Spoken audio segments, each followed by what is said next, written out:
Hey everyone, welcome to iCommunicate. If you've ever struggled with holding people accountable, coaching, and difficult conversations, you're in the right place.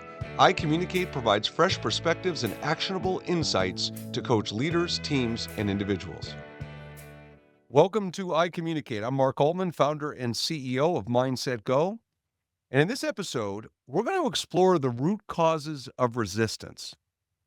And this is a really cool topic. It's something that when we do leadership programs and help companies with culture, we talk about this. And really, what we're getting into is how to shift mindsets, how to detach people from their emotions, and how to really get people to become open minded. And I've got to share a story to start this off today. And Mike, I'm going to ask you a question in a couple minutes, and you're going to be like, what? So here's what kind of prompted me to prioritize this on a podcast. So I'm working with a company right now, and one of the people in the company, the perception is that this person is toxic. The perception is that they are the root cause of all cultural and organizational problems that the company has. And you'll notice my word choice is the perception because it's not factual. It's an opinion. There could be data, there could be evidence to support this. It's still not 100% factual. So anyway, that's the perception. And I was talking to two of this person's peers today. And one of the peers, when describing this person, used this exact wording. They said, Mark, I've come to the conclusion that this person is evil. And I was floored. I was floored. I was like, evil? Like, wow, that's a pretty strong indictment of a human being to say they're evil. Are you sure you feel that way? And he said, yeah, I really think they're evil. I think this other person roots against people. I think they root for them to fail, and they're evil. So one of the things I pride myself on is when people say things that I have trouble understanding, and I'm not going to say I'm far from perfect at it. I'm not great at defaulting to curiosity and suspending judgment all the time. And in this specific case, I processed the conversation, and when I got back to my laptop, I actually Googled the definition of evil. Mike, any want to take a stab at the definition of evil? Uh, y that one caught me off guard. I'm gonna go with, just with the intent to do harm Oh, I would like be that. would be evil. I like That would that. be, like, my definition. Yeah, I like that. And actually that's really paraphrasing almost what the definition is. The definition that I found on Google was profoundly immoral and wicked. Profoundly immoral, wicked. Now, I know this person in question, they're not profoundly immoral and wicked. They're flawed. They have some challenges. They can demonstrate toxic behavior at times, but they're not evil and they're not profoundly immoral and wicked. And I share this anecdote because I think a lot of us, and this isn't just a workplace issue, it certainly comes up in the workplace issue in the workplace. I think a lot of us get to a point where when we feel like we become so frustrated with people, when we feel like we have no other things we can do to support them, coach them, shift their mindset, change their behavior, then it becomes that's where like the stages of grieving shift to anger, right? Because it's feel like, well, I've done everything I can do, and what's wrong with this person? And in this case, they must be evil. So as you digest that story, one of the concepts we talk about at Mindset Go is people are not inherently malicious, right? There are things, I mean, I'm going to say 2 to 3 times per week, someone will do something in my life, personally or professionally, and I'll go, really? Like, You thought that was a good idea, or you thought that was the right decision, or you think that's okay, you know? And when I do that, it's very interesting because it typically happens when someone's doing something that I just flat out can't reconcile. And I'll give you an example. And I'm going to be really vulnerable here because, I'm going to preface this example by saying, and I've said this before to people, and I very, very rarely bring up politics. So let me just preface my comment saying this is not a political statement in any way, shape, or form.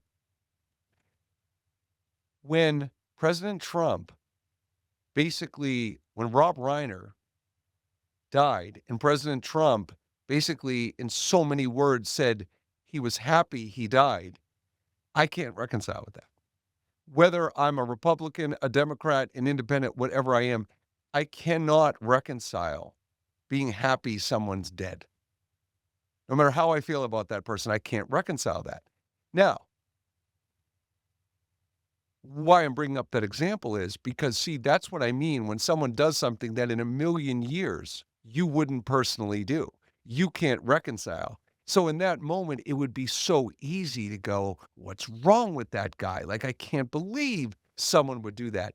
And that's what I mean about that word evil. And when we get in places where we truly can't understand how people would act a certain way, say a certain thing, behave a certain way, it's so triggering. It's such a trigger.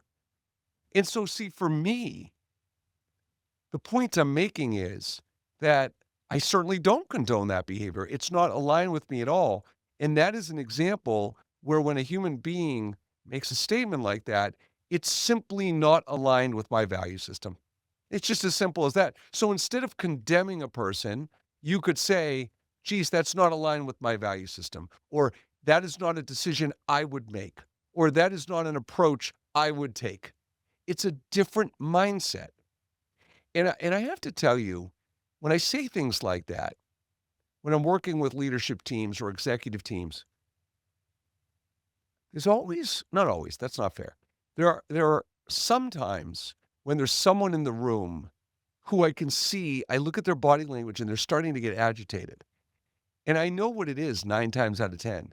They think when I say that, I'm enabling a behavior. Like I'm saying that, so Mark, if you reconcile and say, well, maybe that's not my value system or that's not the way I think, then the premise is, so are you saying that's okay? No, I didn't say it's okay or not okay. I said it's just different than the way I think. And tying the story together I told about evil, when I said to this person, I said, look, in my experience with this person, and this is going to tee into our topic today. In my experience with this person, I don't think they're evil. What I think is they're scared.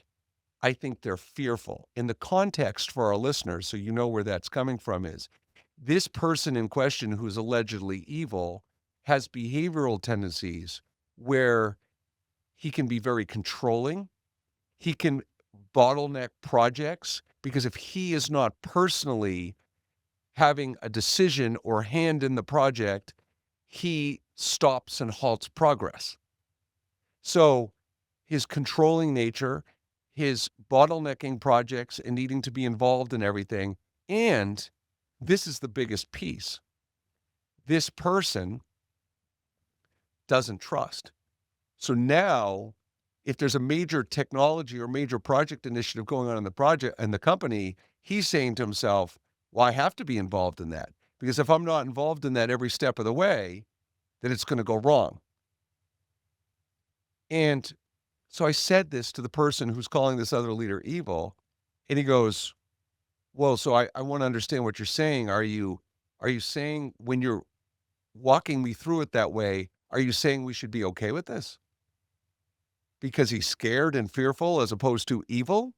And I said, no, no. If the person's behavioral tendencies at the company, if their actions are toxic or interfering with culture or interfering with company growth or progress, no, I don't think that's okay. And this is the point I said to him. Why is it valuable to look at another human being with compassion? Why is it valuable to look at a person who you think is evil and say, well, wait a minute, are they are they profoundly immoral and wicked? Or is it that they have a problem managing some aspects about themselves, their ability to control, their ability to trust, their ability, and Mike, this was the biggest point of all. I said to this person, I said, have you ever considered that this person who you see as evil doesn't let go?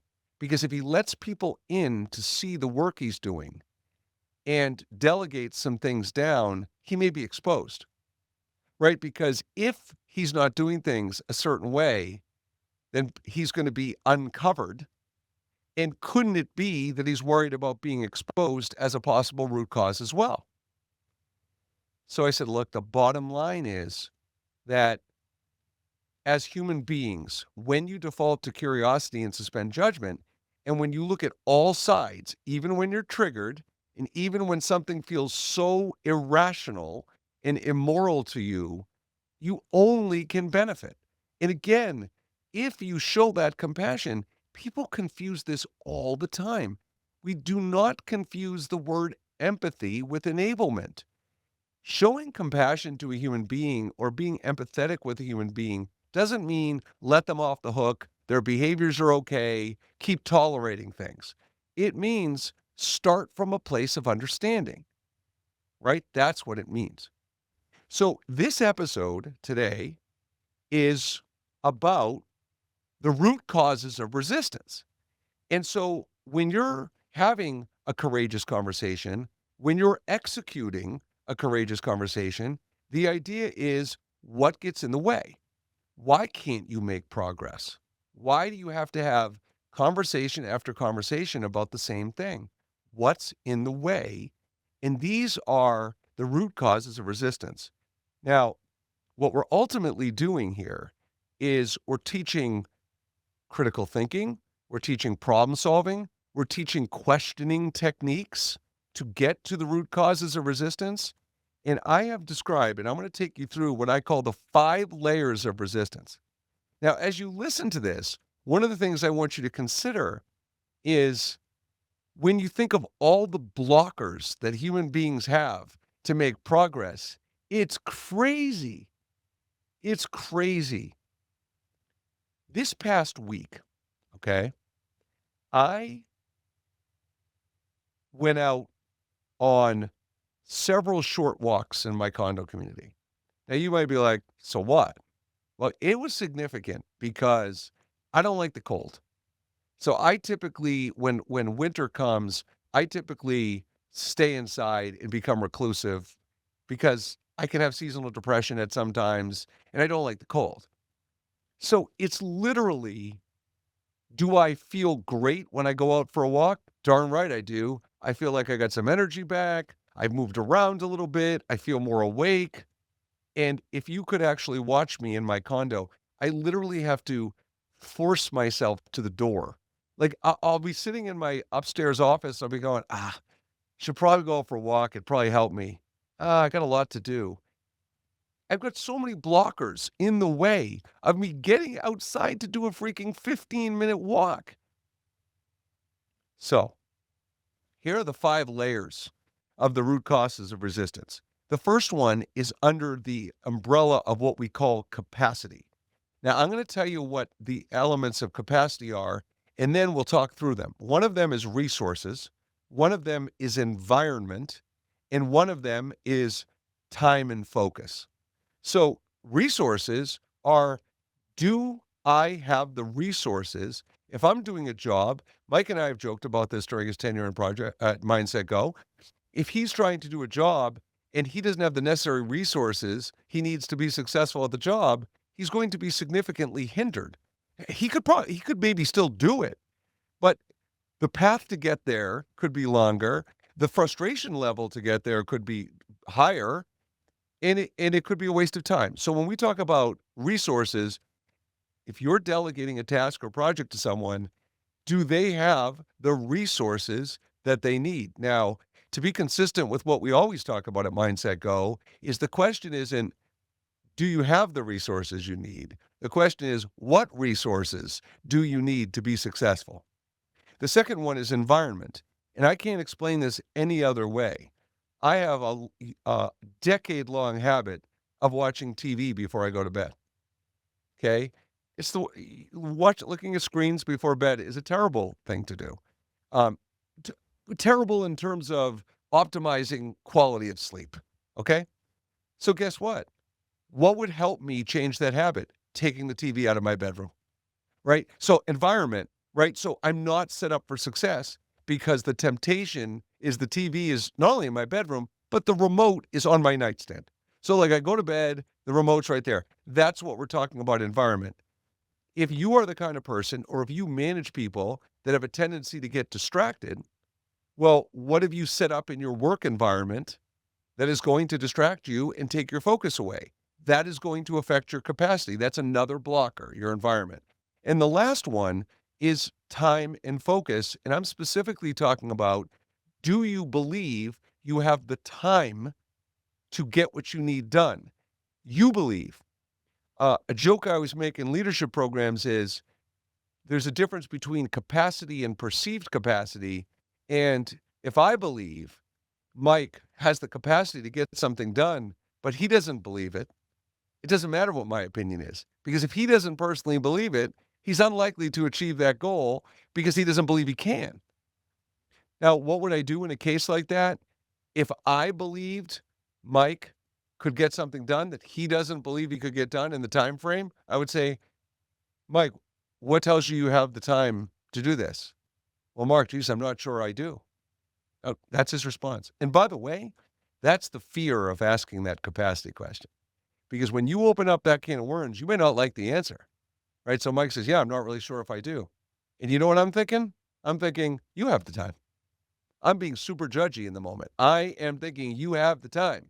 And that's where the conflict happens. So now, instead of getting mad at Mike or frustrated with Mike, I would say, okay, do you mind if we do a reset on your priorities? Can we like walk through why you don't feel like you have the time? That's it. The problem is tone is everything there. Watch the difference. So, Mike, can we walk through why you don't think you have the time? Or, hey, Mike, can we walk through, your priorities? See the difference in the tone? So that's everything. And that's the thing about communication, right? Word choice and tone have to go hand in hand because once that tone becomes skeptical, judgmental, or condescending, it's not going to have the same effect. So your first root cause bucket is capacity. The second root cause bucket is, this is great, FOMO. Mike, do you know what FOMO is? Absolutely. Okay, tell our audience what FOMO is. Fear of missing out. Okay, so fear of missing out, okay? Now, what will a person, again, this is the person's perception. What will the person lose? What will the person think?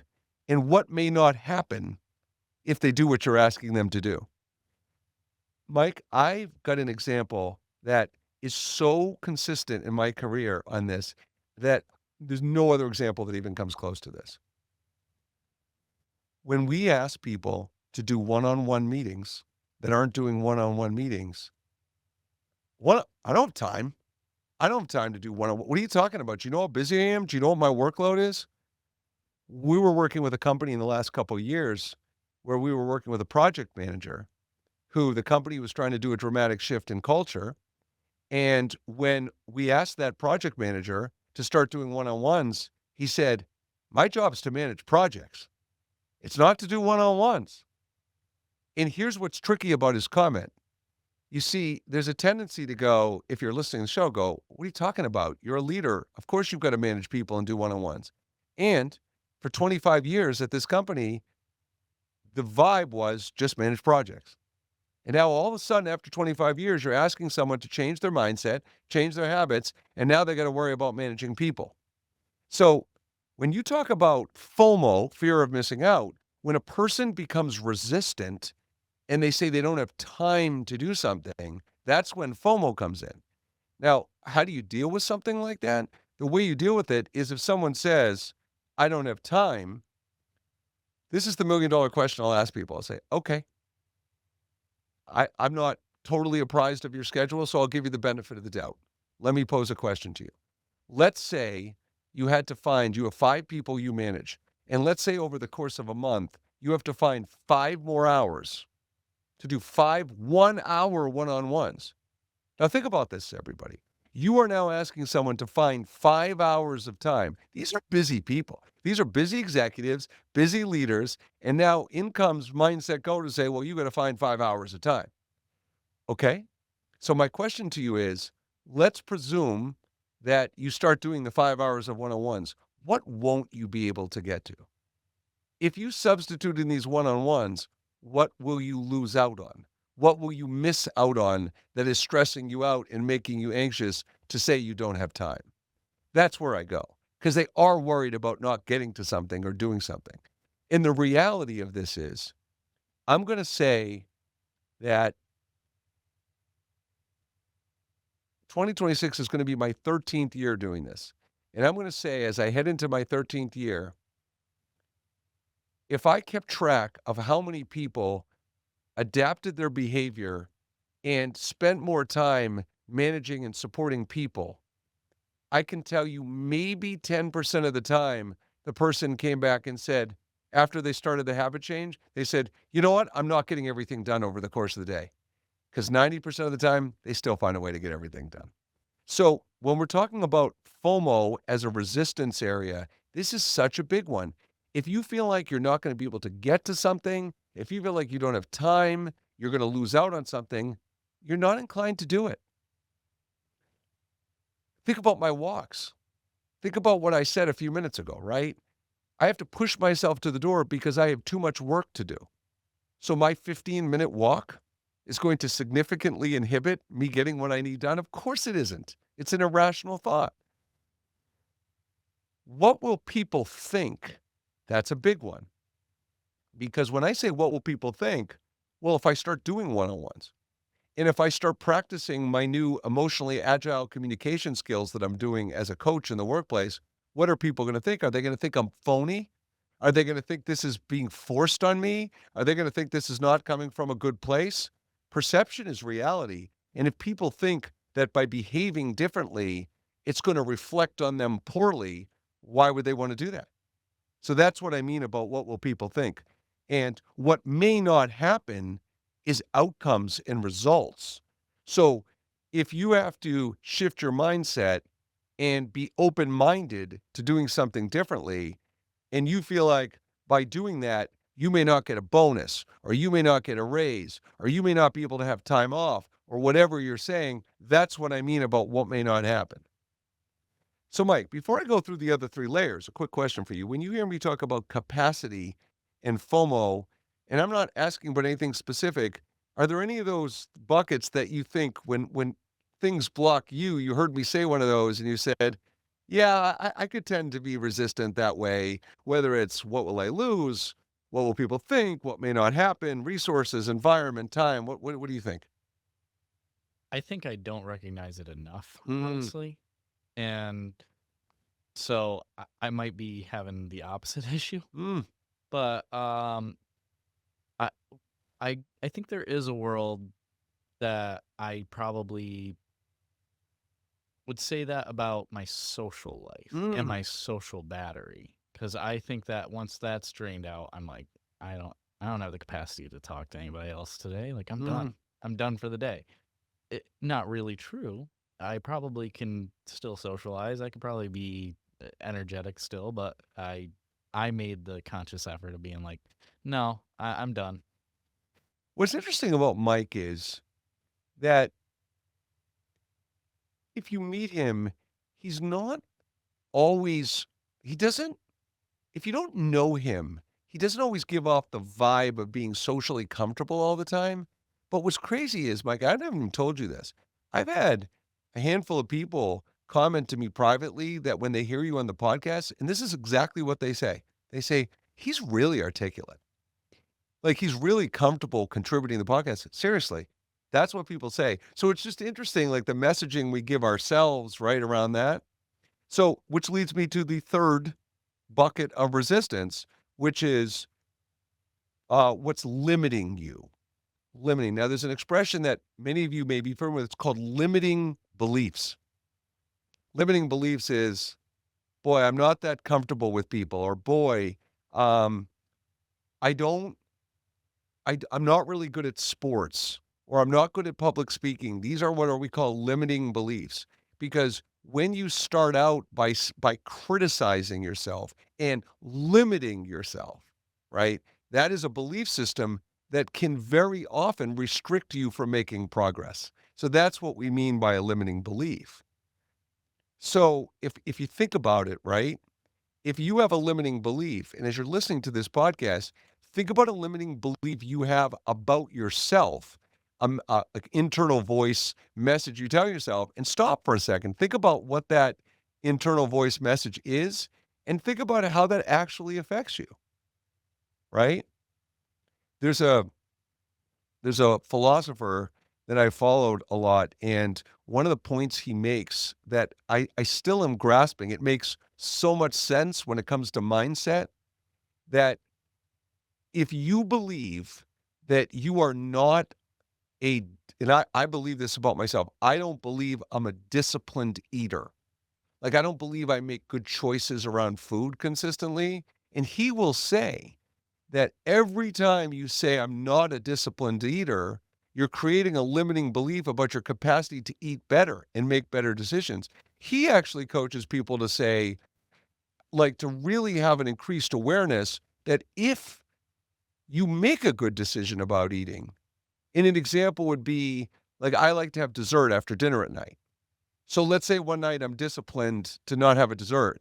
What I would actually say is, wow, I'm really demonstrating great discipline in eating. And as crazy and as inauthentic as that may sound, it makes a lot of sense to me. Because if the message you give yourself is, I have potential, I am executing, I can demonstrate this, as opposed to a limiting belief like I'm not a disciplined eater. And see, this is the thing. When you talk about a limiting belief, what's so tricky and resistance about that is you can't control that. As Mike's manager, if he has a limiting belief, I could attempt to inspire him. I could attempt to coach him around maybe negative consequences or blind spots to having that limiting belief, but he's got to resolve that himself. Like, I can't just say, Mike, you got to shake that off. Like, you can't do that. So in the third layer, limiting is the third layer. You have belief systems, you have growth strategies. And what I mean by growth strategies is your ability to grow, the know-how. Like, I don't know how to grow. I don't know how to be better. That person may not have that ability or know-how. And the third is support. Support. And what we mean by support is, what if I fail? What if I have setbacks? Is anybody going to be here to pick me up? Is anybody going to be here to say, hey, don't worry about it. I believe in you. It's okay to make mistakes. Do you have that support system? And so when you look at that third bucket of limiting belief systems, growth strategies, the know-how, and support, the people that are going to spend time with you, coaching you, mentoring you, showing that belief in you. That's the third bucket of resistance. Now, keep in mind, I've got two more buckets, and we've come up with 3 buckets, 9 bullet points within those 3 buckets. So by the end of this podcast, you're going to have 15 points of resistance. 15 points of resistance. So when I say to leaders and executives that the reason why, the 2 biggest reasons you have repeat conversations about the same thing with the same people is you're not solving the right problem and you're not getting to the root causes of the right problem. There's 15 potential root causes. So it's not like you can just look at someone and go, by the way, Mike isn't coming in late for work, but I'm just using, Mike, so how come you're coming in late for work? Oh, just I'm not leaving enough time to drive in the morning. Okay, maybe, but that's one root cause, right? There's 15 potential root causes. So this is where coaches, when we are personally accountable and we recognize all the things that could get in the way of people, it's unlikely they're evil, right? It's unlikely they're doing it maliciously. It's more likely that there's a series of root causes that are contributing to their actions. Now, the fourth bucket is triggers, right? So we have other people's behavior, which I'm resistant to change because you know what's going to happen, Mike, if I change? Well, I can change, but they're not going to change. So why would I bother?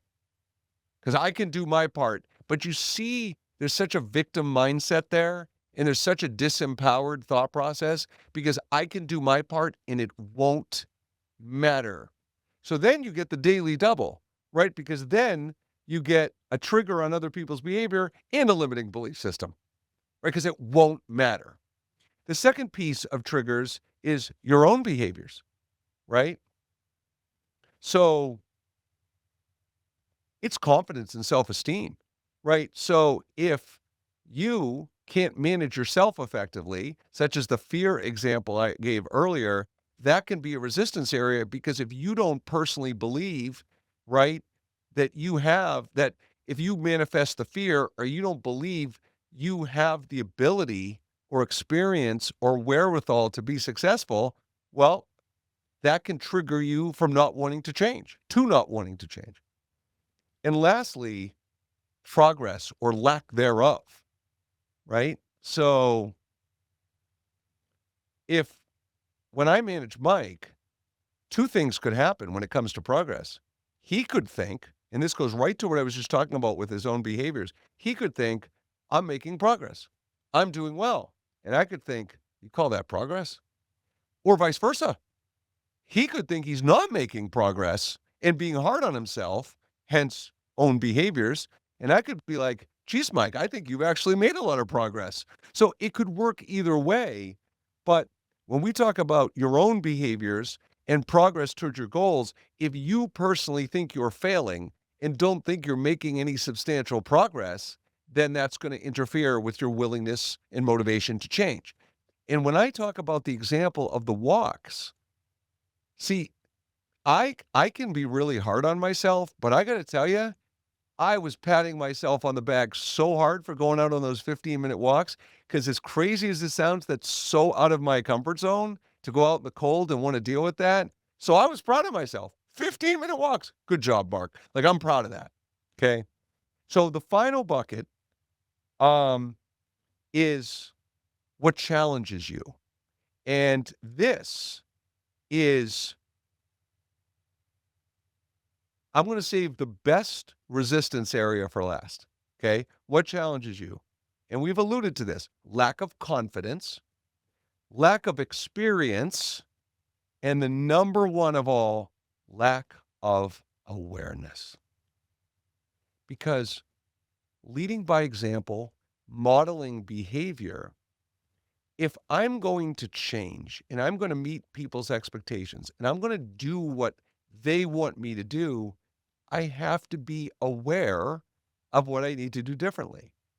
Mike and I, in a past podcast episode, we talked about the clap method, right, in pickleball.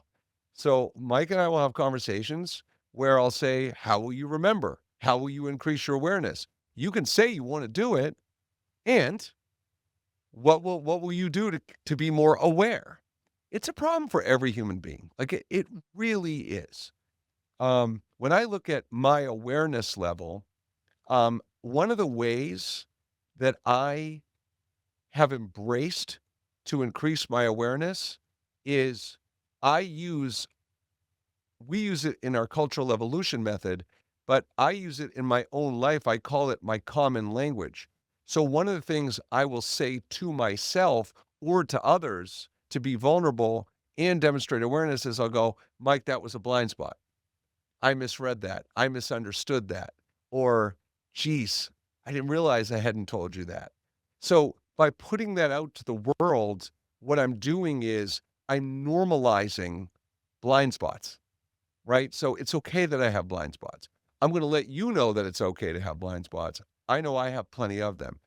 But when you talk about resistance areas, if if I am resistant to change in the workplace, if my company is investing a lot of time and money on improving the culture, and I am not aware of how I am adversely impacting culture, how I am negatively impacting my team, if I don't have an awareness of my behaviors, of my thought processes, How can I improve? How can I change if I'm not aware?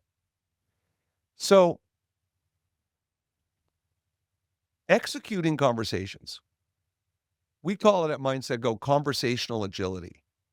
What we're talking about is one of the most fundamental aspects in preparing for a conversation is what are the potential real issues and root causes for this person? Not because you have all the answers, not because you will know, but to pose some theories going in.